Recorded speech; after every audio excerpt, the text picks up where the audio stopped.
Kimberly Purpoz and welcome to my channel. Today I wanted to do something totally different. I wanted to talk about I wanted to do a movie review. This time I wanted to talk about Surviving Compton. Yes, I I am.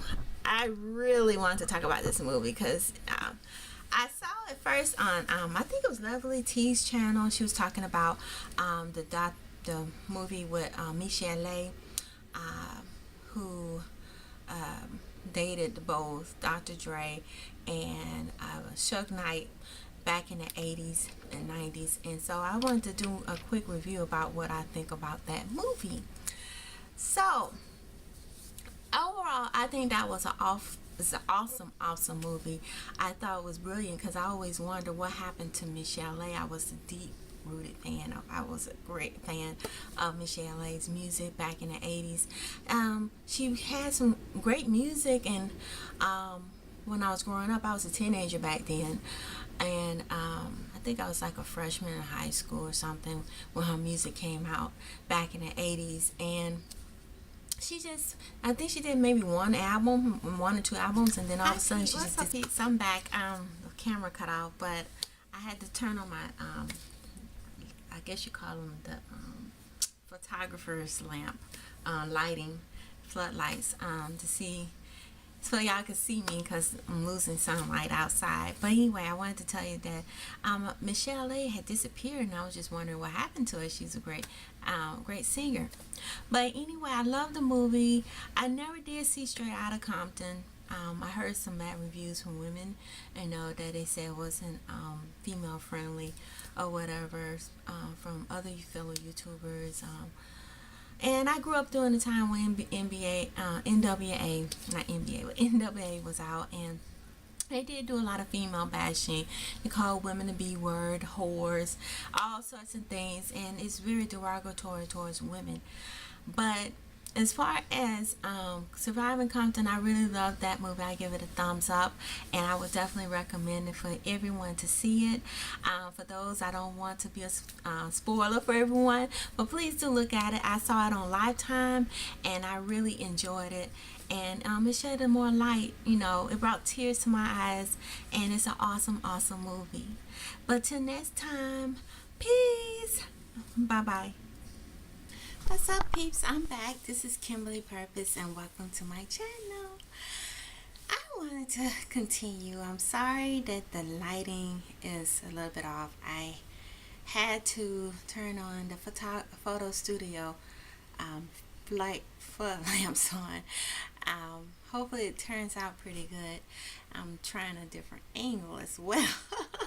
It's nighttime outside. I didn't get a chance to film this in time before it turned nighttime, so hey, I'm giving it a try. But anyway, I was talking about the movie Surviving Compton. I had to do a video on this movie. I really enjoyed it, and I wanted to share my take on it. In this movie, like I said at the beginning, that I didn't look at Straight Outta Compton. I never saw that movie because I did not like how NWA portrayed women in their music. I felt like they were very derogatory towards women in general. So I never really cared for their music, and I never supported their movie. And plus, there are other YouTubers that feel the similar ways, like Michel'le, Beyond Black and White, and a few others who did not believe at all in the film Straight Outta Compton. But I did want to see Michel'le's movie because I do remember her from the 1980s, and I enjoyed her music. And I did not know at all that she was going through domestic violence. I always wondered what happened to her, and to find out that she went through domestic violence and that Dr. Dre used to abuse her really touched me, because I think it really hit home for me because I experienced it myself as a teenager as well, and I could really relate to what she was going through. But I'll give y'all a quick overview of the movie. At the very beginning, Michel'le was discovered about her hidden talent. She uh, was noticed by, I guess, one of the producers. I think his name was Alonzo. Don't take my word for it, but anyway, they noticed him at her job. I think she was working as a clerk or something at a store, at a department store, and she was noticed, and they heard her voice, and then they heard her her voice, and she has a squeaky voice, and it sounds funny, but that's Michel'le. That's her own personality and everything. I think they say she speaks over her larynx, and that's why she have a high squeaky voice. But that's how she really talks. But her singing voice sounds totally different, and she won them over when they heard her initially when she did her music, and right after she started singing with the record label, she started dating Dr. Dre, and after she started dating Dr. Dre, that's when he started abusing her and started punching her in her face, just beating her all the time. And she had a baby by Dr. Dre, and she started getting addicted to drugs and stuff, prescription medicine, and started drinking. She went spiraling downhill, and she never did really get a chance to get back into her music like she did. But surprisingly, Suge Knight came in, and he was his knight in shining armor, which surprised me because, usually when you hear about Suge Knight, that, he's a bad guy. But in this movie, he turned out to be the good guy. He actually helped her get cleaned up and got her act together. And she also had a baby by him, but he hit her too as well. So she went through another abuse as well with him.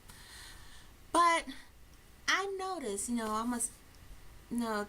I study psychology, and, I'm in the doctoral program I'm studying now. But I noticed stuff that, counseling, how it's intergenerational. It's like a dysfunction that is carried on from generation to generation. The reason why I say that is the grandmother gave her very bad advice, very poor advice about saying that she needs to stay with Dr. Dre even though he's physically abusing her, and she was not happy in the relationship. She told her that she needed to stay because he's a powerful man, and he's feeding her and putting food on the table and paying her bills. But in that time period, I could see how that went on. I have family members that actually believed in that as well. That you stay in a relationship or marriage, regardless as to how bad it is, because you try to keep your family together. But nowadays, women, we have options. You don't have to stay and put up with that kind of abuse anymore. There is a way out.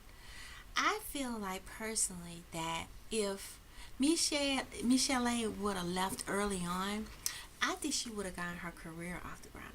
I really, really do. Because she was that successful and everything. Dr. Dre was very envious of her career. Very envious. And I think if she left early on, that first time that he hit her, she should have left. And I agree with her in the movie. She should have left immediately. And, because I think she could have really taken her career off to solid ground, to the highest level, because she was that talented. And she still is talented, because I heard her voice in the video. And I think it's a movie that young girls should definitely listen to watch. Young ladies, teenagers, young adults definitely should watch this movie because you can learn from it. When the opportunity opens up for you, don't let anybody get in your way. Nobody.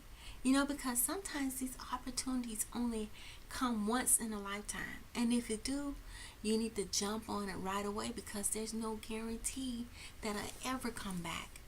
It's never a guarantee. And once it opens, I learned that the hard way. When you get opportunities knocking on your door, you jump on it. And I think if she would have done that, just left Dre alone and went on ahead and went with Jerry, I think that manager, she would have really gotten her career. Well, camera cut off on me, so I guess that means that I need to go. And like I said, I think Michel'le's career would have taken off sooner. I just pray that she gets her career off the ground this time around. I think this movie was a true success, and I just pray that she's able to start over again and be able to do it now. It's never, I believe it's never too late. I heard she has a new album out, and I'm looking forward to hearing it. I heard her sing at the end of the movie. Her voice is still amazing. She has a beautiful voice, and she's still talented even to this very day. But like I said, follow your dreams, pursue it. Don't let anyone get in your way, whether it be man or woman, just anyone. If you're in a relationship and the person's abusive, don't put up with it. This movie is a perfect example of how you can allow, if you constantly stay with a person that abuses you and don't treat you the way you deserve, they can ruin your whole life and keep you from growing and block you from opportunities that are rightfully yours. So I give this movie a thumbs up. Yes, yes, yes. I loved it. I love it. I love it. I know, I just got through watching the film. I literally, right after I watched the movie, I had to turn on this camera and just tell you how I feel. I just, to tell everybody how, give my review about this film. I think it's an amazing movie. It's great. I got teary-eyed. I cried. I was happy, but, at the beginning when she was successful, but cried at when she got strung out on drugs and stuff, and it just broke my heart. She seemed like such a sweet person, and she deserves the best. And it's a great learning experience, a great learning tool, and I would definitely recommend this movie for others. If you want to see the movie, you can watch it on Lifetime. That's where I saw it too. I think I missed it when it came out on, I think it was Saturday, so I got a chance to catch up with it on Lifetime. So if y'all missed the movie, go on Lifetime. I'll put a link below to the to Lifetime. If you want to see it, you can get on Lifetime and look it on their website and the network that it was shown on. But I'm going on and on. I'm gonna stop. I could talk. But till next time, peace. Bye bye. Oh, and don't forget to put your comments below. I would love to hear from you guys. Talk to you later. Bye bye.